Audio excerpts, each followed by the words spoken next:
In the headlines, the WASCO nears the accomplishment of its goals to provide communities across the island with safe drinking water. The Child Abuse Prevention Unit engages professionals with the mandatory reporting of sex crimes and Grant for Youth to be made more marketable with acquired skills from Smart Center. I am Kenny Williams of the Channel 5 News, back with the details right after this.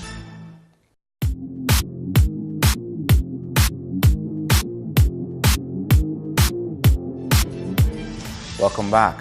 First up, residents of Bells, Penrice, Corona, and Sultan can now rely on a consistent supply of treated water provided by the WASCO. The WASCO is continuing to invite applications for water connection from people in these communities. The project began prior to Tropical Storm Erica, which caused a lot of damage, including washing away pipes. We've spent in the region of close to $4 million, both pre-Erica and post-Erica, to really bring water to the people of Bells, Penrice, Corona, Sultan, these areas. The Layu Park end is still not completed, but the people in the other parts of that area have already received water connections. These accomplishments mean that the WASCO is nearing the completion of efforts to provide safe drinking water to all communities on the island. Work is ongoing to facilitate the start of connections in Layu Park before the end of the year.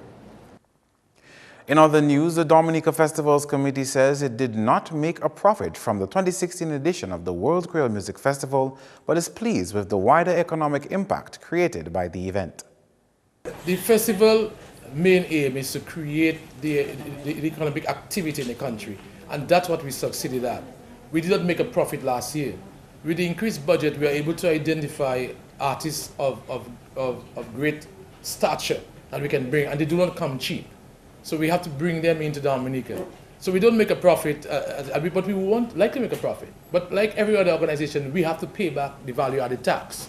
So we do get the support of the central government, which we are appreciative of, but we have to continue to look at our budgets, and that's why we in terms of our negotiations with our service providers, we always ask them to look at how best they can work with us. Coffey says the DFC looks forward to making a profit at some point during the life of the event, but for now it is concerned with properly managing its budget. We all have to work with budgets. So we didn't make a profit, but it's always our aim to look towards the fact that we have to control this budget the best way we can, and I think that at some point in time you will see a better picture. Once the economic activity continues, once we get more persons into the park, I think we will see that the benefits of coming back is some returns. We made a profit 1 year, I remember, but it was just before the value-added tax came on board and we had to pay back the VAT. Coffey says the 2016 edition of the World Creole Music Festival was among the most well-attended ones. Next up, a juvenile justice reform project is seeking to influence legislation to change the age at which young offenders go before the courts in their wrongdoings. Technical specialist for the U.S. aid-funded project, Gloria Augustus, said the objective was to increase the age from 7 to 12. As we know, in Dominica, juvenile is between 12 to 18. In St. Lucia, they go 12 to 16. And then also, throughout the region, what you find is that we have different ages of criminal responsibility. That is the age at which, if you commit an offense, you can come before the formal court system. And it spans from 7 to 12 in the region. In Grenada, it was 7, but through the reform, we're trying to see how we can get all the islands to go to 12. Grenada has changed theirs to 12. They're one of those who have passed the law. The former magistrate said the challenge facing the OECS to effectively rehabilitate juveniles was with the sentencing options. Throughout the OECS, the magistrates also have few sentencing options or even intervention where the needs of the community, the victim, and the perpetrator are discussed and dealt with the hope of eventually having to go back into the community. Some of the reports that we get in the islands in terms of the report on the child is wanting, in that not much information is given on the child's background, social, economic, and mental situation, which could provide useful information in guiding what is required to help in the rehabilitation of that child. What we have in a lot of situations is one size fits all. So much of what we do and how we think is still punitive. Among the reforms needed in the juvenile justice system is the establishment of rehabilitation centers. Most times, what we have is a corruption of minds in the prison or detention facilities if we do not program with rehabilitation in mind, and also if we mix children, those that are there for care and protection, they haven't committed a crime, with those who are there mainly for committing crimes. I mean, how many options do we have in the law presently? Probation, fine, confine, community service. In a place like St. Lucia, boys up to 16 can be sent to a place called the Boys Training Center if there's need for that. If it's a girl, then some difficulty exists throughout the region because girls do offend, but there is no facility really that you maybe could send a girl to if you probably feel that this is what should happen. In Dominica, we have no detention facility for juveniles. I repeat, none. Chances is not a detention facility as some people think. The place in Jimmet, OYQ is not a detention facility. More top stories. 2 young businessmen in the agro-processing sector say they are anxiously anticipating accessing funds from a manufacturer's loan facility to make their products export-ready. Grayson John of Daly's, who's into pepper sauce production, is interested in getting his Big G's pepper sauce brand to more overseas markets. I do St. Croix and St. Thomas and Martinique. I do little and small exports right now because I'm missing one more procedure to do on my labels, which is the nutritional facts. It's kind of costly, and that loan the government put in place for manufacturers. I think I'll take advantage of that to have my products market ready to be exported. A loan at 3% interest to any manufacturer, that would be a blessing. John is boasting that after launching his brand in 2015, he offers 21 flavors of pepper sauce. And right now, we supply all supermarkets on island. People wasn't really aware that you could have pepper sauce in different colors. So I had to kind of break that tradition because people normally think that pepper sauce is supposed to be red. So right now you're seeing all different colors. You're seeing white, you're seeing yellow, you're seeing dark brown, you're seeing all different colors. So that really catch people's attention because the innovativeness and the creativity of the product. I first started looking at the region. First of all, you have to start small and then basically just try to go international. One of the challenges for Linvo Ambo, a manufacturer of cocoa powder, is not being able to expand his plant because of lack of resources. Ambo's Choco Dominique business is based in Dublin. The mere fact that small agro-processors like myself can go to get the financing that we need with reduced requirements, it will be a huge help because we've always been plagued by the fact that our expansion is slow simply because we don't have the resources to purchase the quantity of raw materials we need or the equipment we need. His vision is for the product to reach the French West Indies market. Even at every stage in manufacturing, the purpose is to increase production. And you're always cash strapped simply because you have to wait for your payments and stuff. So we've gotten from that stage where one supermarket and to be able to expand to the other supermarkets. We have individuals who come to the island and are interested. And so what we did, there was someone in Guadeloupe and we sent small amounts to them to test it out and that type of stuff. Also, we did the same thing in Tortola, where we test it out to see, to get feedback and stuff. And so that went well. In Tortola, the supermarket, they agreed to purchase, and in Guadeloupe, we just have to put our French translation on the boxes, and then we can approach them. The Child Abuse Prevention Unit of the Social Welfare Division continues to reach out to professionals who are to commit to mandatory reporting of sex crimes. The updated Sexual Offences Act features a mandatory reporting aspect. Amendments to the Act were passed in Parliament last November. Head of the Child Abuse Prevention Unit, Gemma Azalouis, says there are plans to maintain their outreach activities as enforcement of the Act is expected. What we continue to do for the rest of the year is to reach out to the other professionals in terms of the teachers and the medical professionals to let them know exactly what this act entails in terms of mandatory reporting and what they are supposed to do, and if they do not do it, what are the consequences. So we intend to continue at the end of the year, for the rest of the year, with our awareness campaign, speaking to the professionals and persons who are supposed to report under this act. As Louise says, while some professionals are embracing the mandatory reporting culture, others are still not yet comfortable. We have seen reports coming in by medical professionals stating that, in terms of the reported cases of child abuse, persons are sending in their reports, and persons are made aware in discussions with the professionals, especially medical professionals. In reporting, they will tell you, well, I know I have to report now. I know I cannot just bypass this thing. So you see, and teachers are also coming on board to ensure that they report. While some persons are still, you can see some persons are still skeptical, are still afraid. As Louise is advising education and medical professionals that they have to remember their line of work includes child protection. I think it's just a thing of, they feel maybe pressured, but this is, as I always say, we are working for our children. As a medical professional and educational professional, you have to know that you are also a child protection officer. You are watching Channel 5 News. Coming up, Prime Minister Skerrit warns youth of dangers of drugs and alcohol.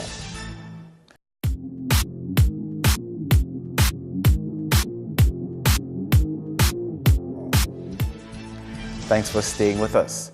The Minister for Education believes the commissioning of a smart center in Grand Fort this week represents a new day for not just Grand Fort, but for other rural communities. The minister said the government recognizes the potential of information and communication technology to empower the people of Dominica.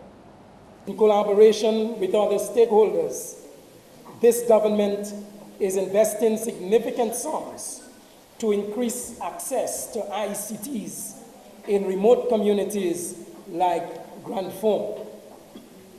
Your government believes that we must provide a supportive environment to achieve social and economic progress on a sustainable basis for the benefit of all rural communities, with a heavy focus on youth, women, and those involved in agro-processing.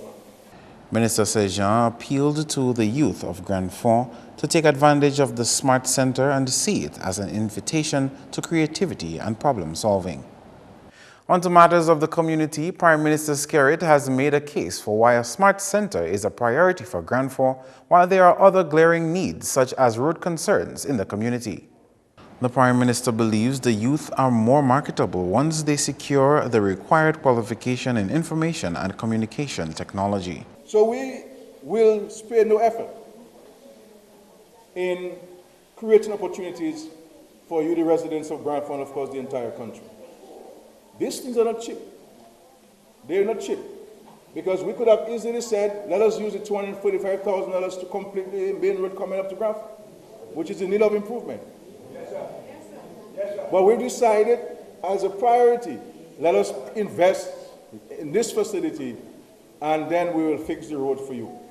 Because we understand that we have to give to our young people.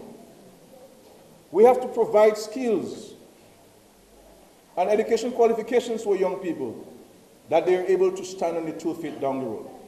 He warned the youth against ruining their lives with drug consumption and the abuse of alcohol. There is no place for drugs and alcohol in anybody's life, far more for a young person.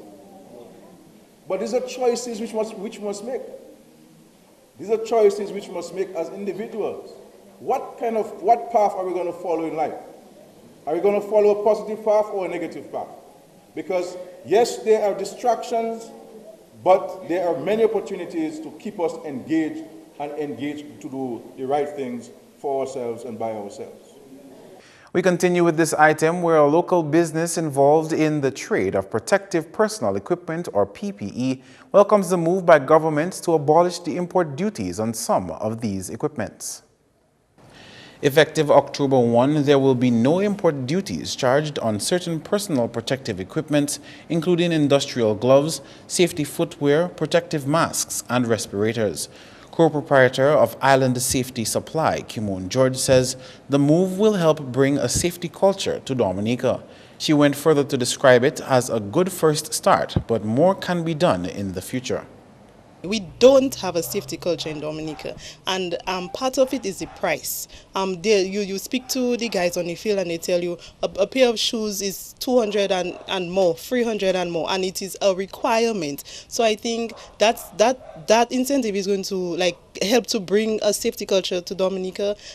Tell them, well, it's affordable and you actually need to use it. So I think it's going to help, further progress this safety thing that we don't have in Dominica, to kind of boost it up a little bit more. So I think that's a good approach, a good incentive by the government. The goal, I think, of the government should not just be to reduce the duty, reduce the price. It should also be to increase the safety culture.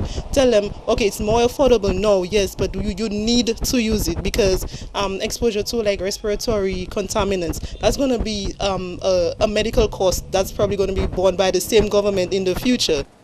The Builders and Contractors Association, or BCAD, has been advocating for occupational health and safety to be given priority focus nationally. It partially welcomed the move, describing it as government offering the proverbial half a loaf, while not mentioning whether the items will be VAT exempt. On the question of whether or not personal protective equipment should be zero rated for VAT, she had this to say. I think we'll leave that decision up to the people at Inland Revenue, the government officials. If they want to take that step, it's up to them, but we appreciate at least reduction on some of the duties on the safety items. And a special mass in Soufriere on Sunday to observe the second anniversary of Tropical Storm Erica, which cost Dominica much in terms of lives lost and property destroyed. Tropical Storm Erica destroyed Jungle Bay Resort and left many unemployed. But out of this tragedy, a number of residents in the Soufriere area are now employed, rebuilding the new Jungle Bay in that community. These employees are expected to attend Sunday's anniversary mass. Sunday, we hope the full staff, management, and the 52 workers will join us. We have extended invitation to the entire nation. We hope people in Petit Savan, Bakatel, Kolibeshev, Maho Masak will join us for that celebration. And we will begin with Holy Mass, of course, at 9:30 in the morning. Father Jolly's latest book, A Year to Remember, will be featured at the Mass. The book contains quite a bit of information on the effects of Tropical Storm Erica.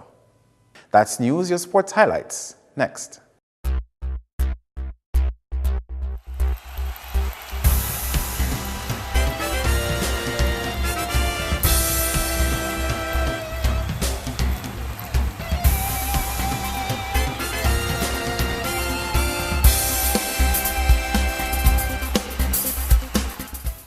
First up in sports, England's top order was exposed early in the day. However, the middle order stepped in to help lift the score to put England on 258 all-out batting first on the opening day of the second test on Friday. Joe Root supported with 59, but it was Ben Stokes who made his sixth Test 100 to boost the score. However, his fame on the pitch was cut off when Kemar Roach and the recalled Shannon Gabriel took 4 wickets apiece to keep them at 258, despite the teams dropping crucial catches throughout the game. Individually, Gabriel picked up 4 wickets for 51 runs, while Roach took 4 for 71. In reply, the Windies reached 19 runs for the loss of 1 wicket, with Craig Brathwaite on 13 and Devendra Bishu on 1. Kieran Powell was out-caught for 5 runs. James Henderson took 1 wicket for 5 runs. At the end of the day's play, West Indies trailed by 239 runs, with 1 wicket remaining in the first innings. On the basketball scene, there were wins for PSC Falcons and Digital Cloud in action from the 2017 Flow DABA League on Thursday. In Game 1, Falcons beat Cloud 70-51 in the Under-17 League. Top scorers for Falcons were Jaden Laura, 18 points, Kenaya Lloyd, 15, Darnell John Jules, 14, and Kohath Barron, 12 points. In a losing effort, Cloud's Shalon Vidal added 17 points, while Joshua Vidal assisted with 16. Game 2 featured a Division 1 encounter between the Digital Cloud and Ronald Charles All-Stars, where Cloud won 66-51. Top scorers for Cloud, we had Mitch and Felix 16 points, while Alvin Harry and Siobhan Ambo 11 points each. All-Stars Calvin Christopher scored a game high of 21 points, while Sean Thomas added 7. Meantime, the league continues in Portsmouth on Saturday, where Paybush Snipers will go head-to-head with 767 Sports Club in the Division 1 League at 7 in the evening. That match will be followed by a Premier League game between Intellico Security Raiders and E.H. Charles Crossover at 9. On Sunday, defending Premier League champions Dr. Mark Prowlers will battle Elijah Law Chambers Thunderers from 6, to be followed by Police Sports Club against Pishlane Sports Club Falcons at 8. Both games are carded for the Bird's Nest in Pishlane. Next up, 19 football coaches here will be better equipped to run their various football academies, complements a 3-day DFA local D-license coaching course which began on Friday. The course is the second in a series of 3 that targets football coaches here. The previous session focused on coaches of clubs. President of Dominica Football Association, Glenn Etienne, says the initiative is in line with the body's strategic objectives. So we believe that stage of our football development, we need to have something that is ours. Well, I mean ours in the sense that coaches now should take the opportunity to get themselves knowledgeable of football development. Because if the product is good in the clubs, in the district, we believe, and not just we believe, I know that when it comes to the DFA, the product will be better. And that is one of the reasons we have decided to stage this DFA license course. Meantime, course instructor Jerome Badwell says the 3-day session should help boost the number of qualified coaches here. So the DFA continues its thrust to build capacity among our coaches, and definitely we really need to see an increased number of trained coaches on the island. We have quite a few coaches presently working with groups of young persons and clubs. The question is, are they sufficiently trained to take up the demands of the game and the coaching of the game? The 3-day course will focus on the responsibilities of the coach and the basic elements of the game, among other points. The final course in the series will target primary school football coaches here. In related sports, the 2017 Fast Cash Harlem Football League continues with 2 matches on Sunday. At 5 p.m., Harlem Veterans will play Jardine Veterans, while at 7, Burt Motors Young Stars will come up against Club Loubier to decide the top qualifiers of Zone A. Newtown Juvenile Football Academy and Quirkside have already qualified in Zone B. Moving on to regional cricket, where Dominica finished the 13 and under Goodwill Series undefeated when they beat Northern Grassroots by 84 runs on Friday. Sent into bat, Dominica finished on 131 for 5 from 25 overs. Majid Peltier top scored with 64 runs, while Yarani Regis had an unbeaten 37. Northern Grassroots was 48 all out in 18.3 overs in reply. Majid Peltier took 5 for 6 and Jason Vidal 2 for 3. Meantime, Dominica beat Denery Academy by 25 runs on Thursday. Batting first, Dominica scored 135 for 9 from 25 overs. Majid Peltier was the top run scorer for the Dominican side with 23, Karen Phillip 18 and Luvio Charles 15. Set 135 to win, Denery Academy was bowled out for 109. Chad Sipal was the leading run scorer in the game with 42 runs. Kyron Phillip picked up 3 wickets for 21 runs, Stefan Pascal 2 for 4, and Shokwan Tusa 2 for 14. Finally in sports, after a successful opening last weekend with the Domlec team winning the Ballarama, the DAVA Business League moves into high gear this weekend at the Flow Complex in Canefield with 4 matches. On Saturday, Prison Services will come up against Police at 5 p.m. At 6:30, the Ballarama champions Domlec will take on NEP Workers. And on Sunday, Prison Services will go head-to-head with N2N at 5 p.m., while at 6:30 p.m., Scotiabank will take on RBC Lions. That's all the sports for now. Join us next time.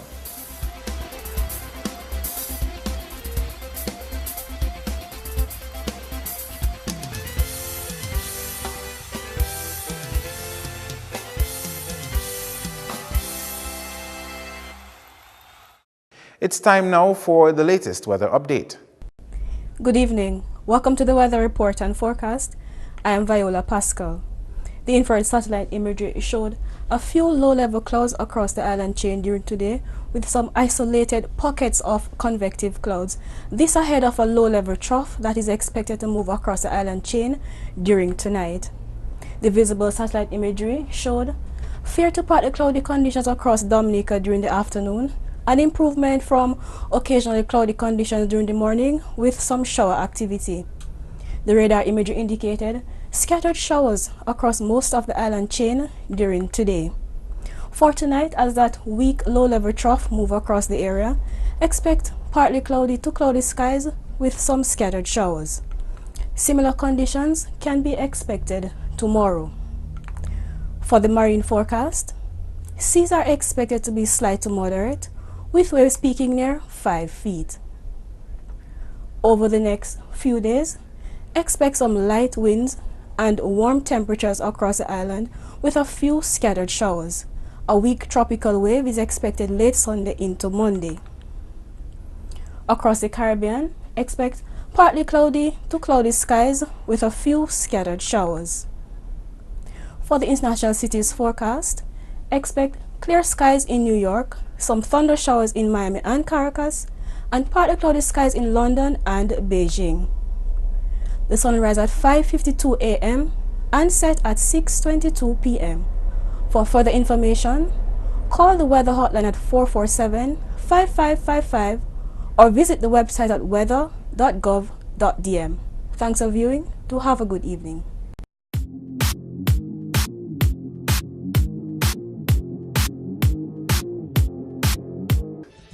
To end the news, the headlines again.